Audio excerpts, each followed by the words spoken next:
desire something so much, but our current reality won't allow us to have it just yet. Furthermore, sometimes you may even wonder if we will even ever have it all. That's tension.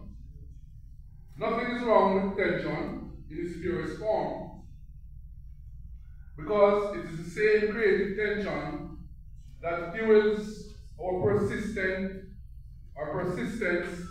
to relentlessly pursue our desires with strength and vigor.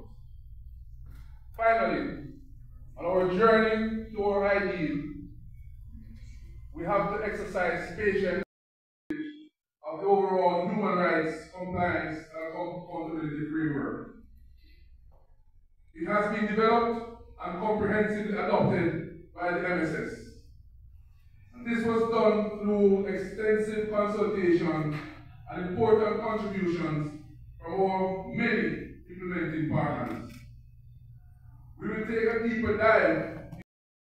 Celle des Nations Unies, puis suivra l'intervention du commandant de la force. Et enfin, Monsieur le directeur des affaires judiciaires va, au nom du ministre de la Justice, prononcer l'allocution de lancement officiel du mécanisme de plainte de la MMS. Alors, sans plus tarder, je voudrais, avec votre permission, inviter le CSSP Adrien.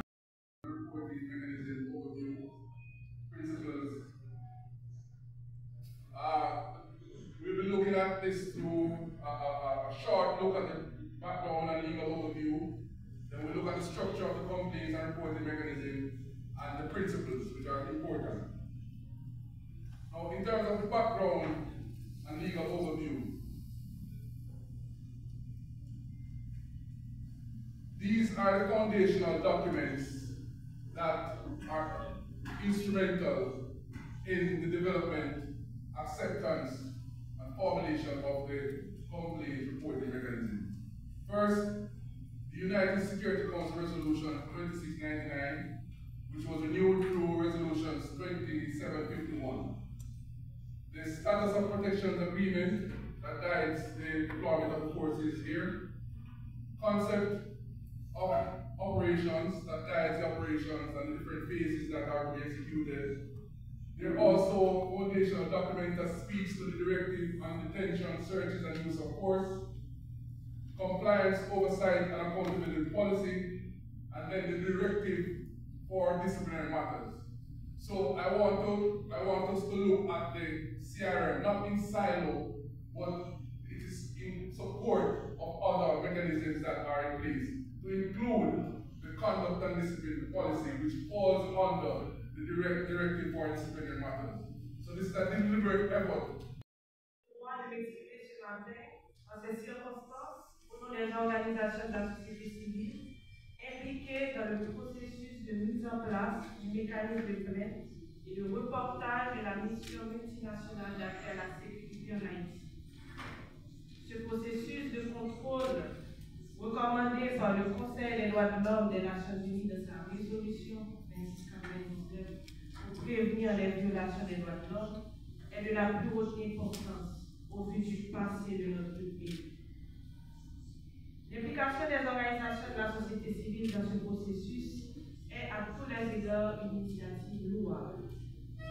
Nous avons vu plusieurs missions se succéder en Haïti, en amenant et en portant avec elles, malheureusement, leur lot de dérives. Ces organisations qui sont la voix des citoyens peuvent rendre ce mécanisme plus efficace en termes de suivi et d'accompagnement aux personnes victimes des illégalités de portée. Nous l'avons entendu, depuis décembre 2024, un ensemble d'étapes a été franchi dans la mise en place de ce mécanisme. Des ateliers de consultation pour s'informer de la situation, des observations recueillies des OSC pour ensuite proposer à celles volontaires à participer à ce processus une formation de 2 journées sur la mise en place de ce mécanisme, avec un accent bien sûr sur les règles et les principes qui le guident et la procédure en matière de dépôt de plainte, de signalement, de suivi sur des violations commises par les agents de la force multinationale. Merci pour l'invitation. C'est vraiment un honneur d'être là aujourd'hui dans ce lancement de cet mécanisme fondamental. Les droits de l'homme forment le ciment qui relie les sociétés et les individus. Ils constituent les valeurs de la manière dont nous nous traitons, dont nous nous respectons les uns et les autres. Ces droits ne sont pas seulement un privilège, mais aussi une responsabilité partagée par chacun et chacune de nous, à tous les niveaux, dans toutes les professions et déontologies. Le respect est fondamental pour garantir une société digne, une société juste. C'est dans cette optique qu'on venait de bien capturer le Conseil de sécurité des Nations Unies par la résolution 2699 et suite de 2751 a demandé aux États membres participants à la MNS de respecter les normes les plus élevées de transparence, déontologie et discipline. Ils doivent établir un cadre solide pour prévenir les violations des droits humains, enquêter, sanctionner et renvoyer. Le Conseil a aussi exigé que la MNS prenne des mesures pour détecter les incidents, protéger les victimes et survivants et garantir leur sécurité. Et ça, on a bien écouté ce matin, donc merci pour cette présentation aussi. Everybody seems to be gloomy. Great, somebody is sitting next to you. Good morning. Good morning, Oli. Yes, my name is Godfrey Tunge. I'm the post commander for the Human National Security Support Mission in Haiti. The reason as to why I'm here, number one, is because it has been said by the civil society representative that MSS is the first mission to accept and integrate the human rights element within its mission. That's a clear testimony that as MSS, we are very much ready and we've been raring to work together with the Asian community and all the civil society. When we came here, when we arrived on 25th of June last year, we had some interactions with the Haitian population. And one notable issue that came up during our interactions was from one of the speakers who told us, because he saw me, I was coming from Kenya, and we are known to be good long distance runners. Then he told us that in the next 20 years, Haiti will be competing with Kenya in athletics. And I looked around the room and everybody was laughing. What does that mean?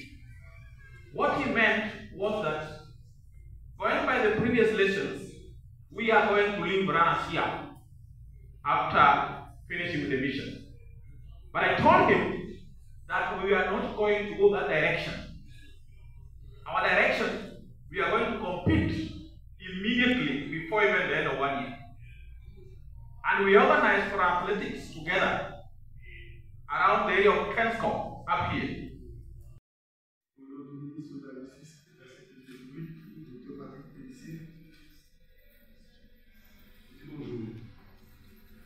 Mesdames, Messieurs, le pays vit l'un des moments les plus fragiles de son histoire. La situation sécuritaire actuelle préoccupe tous les citoyens. Certes, nos forces de sécurité sont à pied d'œuvre pour établir un climat de paix. Cependant, la route est encore longue. L'appui de la MMAS est d'une importance capitale dans les actions à mener pour permettre le fonctionnement de nos institutions, des écoles et des affaires.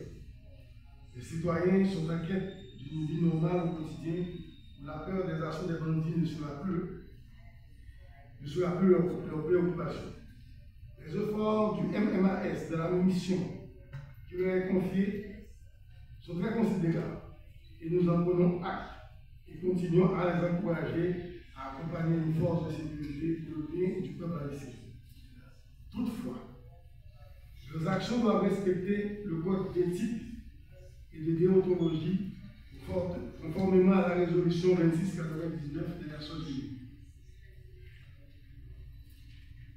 Nous ne pouvons pas ajouter d'autres problèmes au aux problèmes dont le peuple souffre déjà. Je veux dire le créole là, ne pas caractère abcès sur nous. Le passage des missions précédentes a laissé beaucoup de problèmes. Problèmes de choléra, problèmes de viol de filles, viol de garçons. Aussi, nous rappelons le cas de Port-Salut. Beaucoup d'enfants monoparentaux qui aujourd'hui demandent encore à leur mère où sont leurs pères. Ils savent qu'ils ont un père, mais jusqu'à présent, ils ne reconnaissent pas leur père.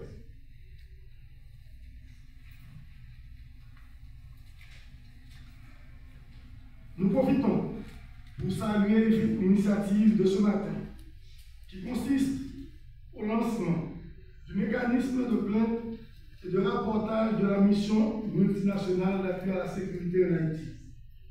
Nous espérons que la collaboration de tous les citoyens et de toutes les institutions permettront d'atteindre les objectifs de ce mécanisme qui sera mis en place. Nous encourageons la population à porter plainte contre tous les actes portant atteinte à leurs droits, agression sexuelle, utilisation abusive de la force, etc.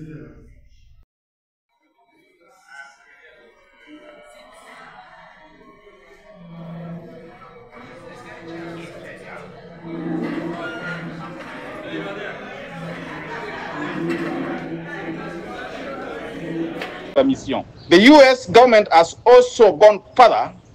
Les États-Unis vont aussi to grant a waiver. Il nous a donné un waiver to the executive order on the annual support to the MSS. Pour les ordres exécutifs à l'aide du MSS. The US and other partner countries, les États-Unis et les autres pays partenaires, continue to provide logistical, continue de fournir un soutien logistique, financial, financier, and equipment support to the MSS et matériel à la MSS. With support flights avec des vols d'appui arrivant presque almost daily, presque quotidiennement. Both the Department of Defense, le département de la Défense, and the Department of State remain actively engaged in MSS operations. Et le département d'État reste activement engagé dans les opérations de la MSS. I want to assure everyone. Bon, je m'excuse. Je tiens à réassurer tout le monde, especially the people of Haiti, en particulier les peuples haïtiens, that the mission remains on track. Que la mission reste sur la bonne voie. This is evidenced by the arrival of the El Salvador contingent yesterday. Cela est démontré par l'arrivée du contingent salvadorien hier. The anticipated arrival of the additional 4th Kenyan contingent tomorrow. L'arrivée prévue du 4e contingent kenyan demain. And the expected delivery of CASEVAC and Medivac helicopters. Et la livraison attendue des hélicoptères CASEVAC et Medivac en provenance du El Salvador. From El Salvador by the end of this week. D'ici à la fin de cette semaine. The MSS remains fully committed to restoring peace in Haiti. La MSS reste pleinement engagée dans les restaurations de la paix en Haïti. Thank you all. May God bless you and may God bless Haiti. Merci à tous. Que Dieu vous bénisse. Que Dieu bénisse Haïti. Thank you. Merci.